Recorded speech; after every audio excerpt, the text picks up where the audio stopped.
ખ્યાતિ હોસ્પિટલ કાંડને લઈને મોટા સમાચાર। અમદાવાદ ક્રાઇમ બ્રાન્ચની ટીમ પહોંચી ખ્યાતિ હોસ્પિટલ। ક્રાઇમ બ્રાન્ચની ટીમ સાથે યુએન મહેતા હોસ્પિટલના ડોક્ટર્સ પણ હાજર। હોસ્પિટલમાં રહેલા ડોક્યુમેન્ટ, રેકોર્ડ અને ઓપરેશન થિયેટરમાં તપાસ કરી। એક સપ્તાહ બાદ પણ 4 મેડિકલ માફિયાઓ ફરાર છે।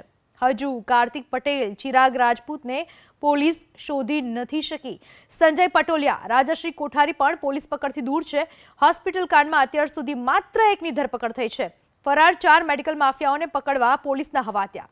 ગઈકાલે ક્રાઇમ બ્રાન્ચને સોંપાઈ હતી ખ્યાતિ હોસ્પિટલ કાંડની તપાસ, અને છતાંય હજુ સુધી 4 આરોપીઓ પોલીસ પકડથી દૂર છે। આટલા લોકોના આરોગ્ય સાથે ચેડા કરવામાં આવ્યા। ચેડા શું, જીવ લઈ લેવામાં આવ્યા, અને તોય આ નફ્ફટ કેમેરાની સામે હસતા રહેલા ડોક્ટરના નામે, ડોક્ટરના ખિતાબની નીચે રહેલા યમરાજો હજુ પણ પોલીસની પકડથી દૂર છે, જેને પકડવા માટે પોલીસ હવાત્યા મારી રહી છે। આટલા દિવસો વીત્યા, આટલી કલાકો વીતી, છતાંય આ ડોક્ટર રૂપી યમરાજોને પકડી શકાયા નથી।